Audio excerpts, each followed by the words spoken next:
Hey there. It's August 25th and time for Proverbs 25. So today we begin the Proverbs. Okay, it says in verse 1, these are also Proverbs of Solomon, which the men of Hezekiah, king of Judah, copied. Okay, he hired these men to go through Solomon's books and dig out Proverbs for him. And it's some interesting stuff we've heard before, except for not. Or since King Hezekiah, there's a lot about kings in here, right? Okay. Starts in verse 2. It is the glory of God to conceal things, but the glory of kings is to search things out. As the heavens for height and the earth for depth, so the heart of kings is unsearchable. Right. 4. Take away the dross from silver, and the smith has material for a vessel. Take away the wicked from the presence of the king, and his throne will be established in righteousness. All about kings, right? Now, this is interesting, okay? Do not put yourself forward in the king's presence or stand in the place of the great, for it is better to be told, come up here, than to be put in a lower presence of a noble, right? Yeah, that's Proverbs 25, 6, 7.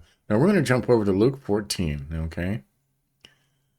I've often said that Jesus, a lot of his parables came from Proverbs, okay? Right? Wisdom itself, seeking information from the wisest man who ever lived. Okay? Now this is a parable of the wedding feast, okay? All right, and see if you can note the similarities, okay? This is Jesus talking. Now he told the parable of those who were invited when he noticed how they chose the places of honor, saying to them, when you are invited by someone to a wedding feast, do not sit down in a place of honor, lest someone more distinguished than you be invited by him, and he who invited you both will come to you and say, give your place to this person, and then you will begin with shame to take the lowest place. But when you are invited, go and sit in the lowest place, so that when your host comes, and he may say to you, friend, move up higher, then you will be honored in the presence of all who sit at the table with you. For everyone who exalts himself will be humbled, and everyone who humbles himself will be exalted. Okay?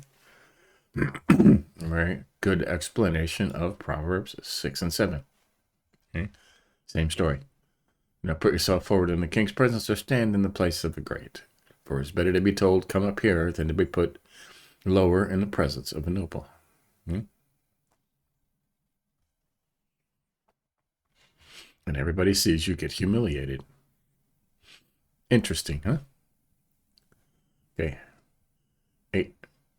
What your eyes have seen, do not hastily bring to court, for what will you do in the end when your neighbor puts you to shame? Presence of a noble.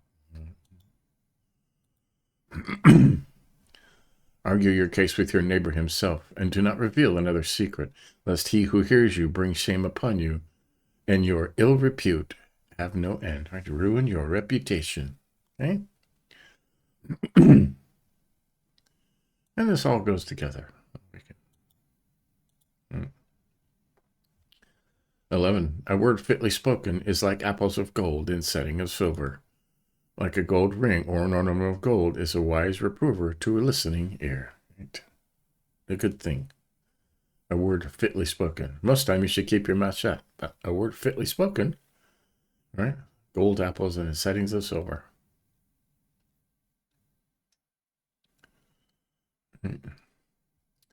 Okay, 13.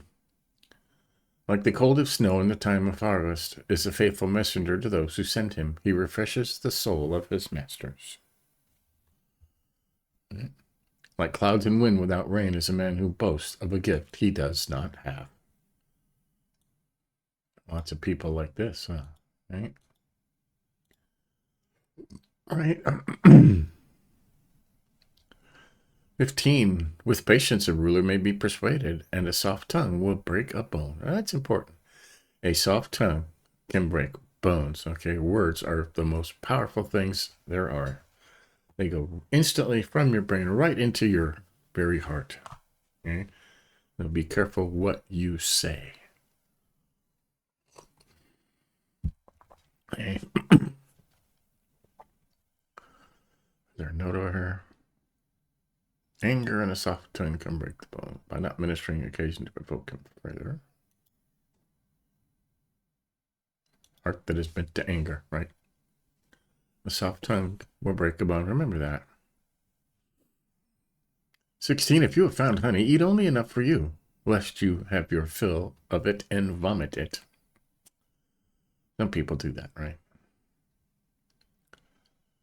17, let your foot be seldom in your neighbor's house, lest he have his fill of you and hate you, right? Don't wear out your welcome. People do that, right?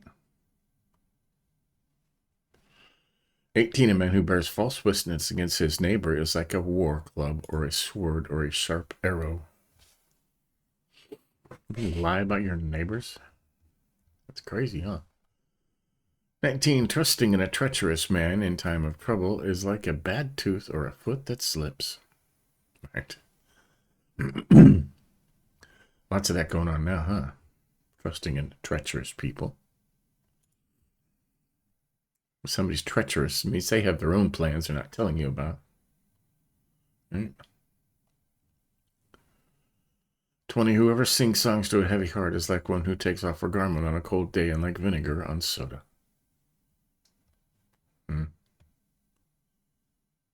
Sing songs to a heavy heart. Do you ever do that? Somebody that's a heavy heart or downtrodden, they may have lost someone. All right? If you're, clowning around them, that has a negative effect, okay? Most times it's best to just sit there in silence, okay? And sooner or later, they'll begin talking. Always. Okay? Remember Jesus saying this, right? That's where he got it. If your enemy is hungry, give him bread to eat. If he is thirsty, give him water to drink, for you will heap burning coals on his head, and the Lord will reward you. Okay? I need to look that up. Most of us remember Jesus saying that same thing. Okay? Quoting Proverbs. Okay? 23, the north wind brings forth rain, and a backbiting tongue, angry looks. Backbiting? We will talk behind your back, right? 24, it's better to live in a corner of a housetop than in a house shared with a quarrelsome wife. We know Solomon talked about this a lot because he had a quarrelsome wife. He had 700 of them. Right? There's no way they could have all been blissfully happy, right? 25, like cold water to a thirsty soul is good news from a far country. Oh, we could use that, huh? We sure could. 26, like a muddied spring or a polluted fountain is a righteous man who gives way before the wicked, right? It says all over Proverbs, never give up, okay? A righteous man will be knocked down 7 times and will get back up again and never give way before the wicked. But there are some who have, and they're famous for doing that, right? Especially politicians, right? 27, it's not good to eat too much honey, nor is it glorious to seek one's own glory. Right.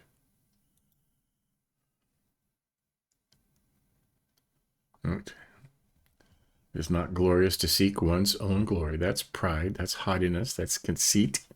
The Lord hates all those things. Okay. Humble. Remember? Humble. Quiet. And 28, a man without self-control is like a city broken into and left without walls. Right.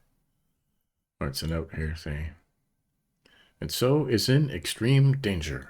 Right. Man without self-control is in extreme danger. Right. Well, there you go. That's Proverbs 25. Okay, the beginning of Solomon's Proverbs, of King Hezekiah has been copied, right? These are Proverbs of Solomon, which the men of Hezekiah, king of Judah, copied out. Okay. Highlighted stuff. Okay. This is interesting. You can point this out. Proverbs 25, 6 and 7. Right? Then put yourself forward in the king's presence or stand in the place of the great, for it is better to be told, come up here, than to be put in a lower place. Right? We have Jesus telling the same thing in Luke 14, 7. Right? And he told a parable to those who were invited when he noticed how they chose the places of honor, saying to them, when you are invited by someone to a wedding feast, right? Quoting Proverbs, Do not sit down in the place of honor, lest someone more distinguished than you be invited by him, and he who invited you both will come and say to you, give your place to this person, and then you will begin with shame to take the lower place, because everybody's watching you, right? But when you're invited, go and sit in the lowest place, so that when your host comes, he may say to you, friend, move up higher. Then you will be honored in the presence of all who sit at the table with you.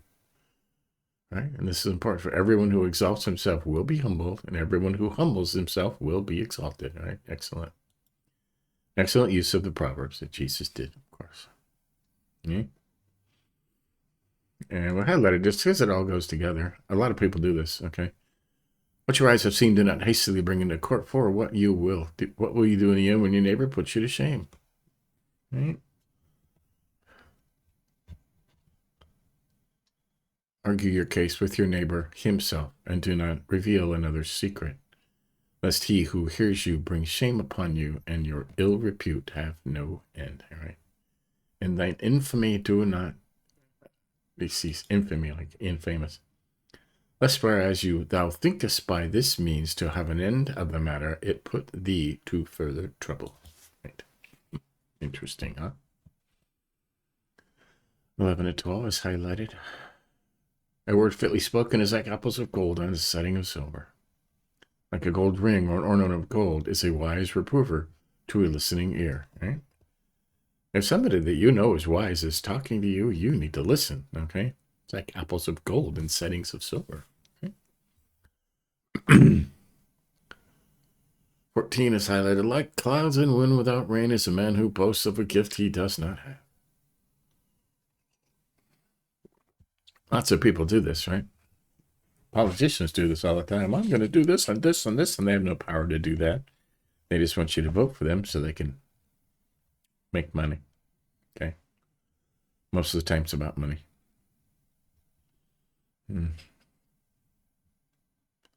15. With patience a ruler may be persuaded, and it's important. A soft tongue will break a bone. Okay? The stuff you say is very important and can be very bad. It can tear somebody down or it can build them up. If you choose to only use words and only say words that are uplifting and edifying and kind, you will find your life is much better. Right? Instead of using your words to hurt people. Okay. Good advice. 17, let your foot seldom be in your neighbor's house, lest he have his fill of you and hate you. Right. Just wave. Right. Hey, neighbor. Yeah. When they invite you over, that's one thing, but don't just say, hey, what are you doing? Let's have a, 20, whoever sings to a heavy heart is like one who takes off a garment on a cold day, or like vinegar on soda. Right. Don't sing songs to a heavy heart. All right. Yeah, night tree alum, which melteth it and consume it. All right. Sit with them. That's all you got to do is just be there. Okay. Okay. 21, 22. Jesus said this, right? If your enemy is hungry, give him bread to eat. If he is thirsty, give him water to drink. For you will heap burning coals on his head, and the Lord will reward you. Right?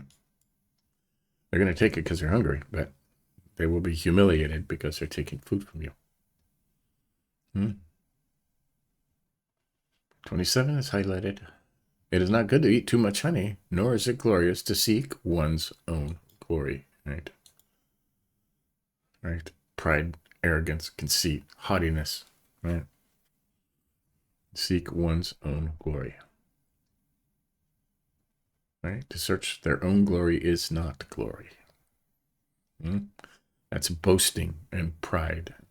God hates that. You need to be humble and let other people build you up. Okay? And 28. A man without self-control is like a city broken into and left without walls. Right? And it says down here, good. Right? And so is in extreme danger. Right? A man without self-control is in extreme danger, basically. Right. There you go. That's Proverbs 25 and the first of Solomon's Proverbs that King Hezekiah's men copied out. And this will go on for 4 chapters. Right. And we're just about through our final trip through Proverbs, right? 24 times. Right. I'm amazed myself that I was able to do it 24 times. I have been meaning to do this challenge for myself for, about 35 years, and I just never got around to it. Right? Someone said to me many, many years ago, a very wise person said, if you study the Proverbs, right, there's 31 Proverbs. If you read a proverb every day, right, 31 Proverbs, 31 days in most months. If you read a proverb every day, right, for 2 years, 24 months, and read through it 24 times, at the end of that 2 years, you will be rich. He said that. And at the time, back then, I thought, well, I'll be wealthy and no, rich. That's not what rich means. Okay. You will learn what rich means. Okay. Being rich is having Jesus. Okay. Having food, having a shelter, having a place to eat, right? Not wanting for anything. Okay. So, am I rich? Yeah, I could say that. All right. I have a home, I have a shelter, I have food to eat, right? I have the Lord in my heart. So, right? It's been a glorious trip, right? And one that I will never forget. Right? Many of the Proverbs, they just know after reading them so many times. Okay. So, right. Stay tuned later today. We're in the book of 1 Corinthians. Okay. And they very much parallel America's, right? And what's going on in today's world, right? Lots of good advice. So stay tuned for that. Give us a like if you think about it, and we'll continue this tomorrow. See you then.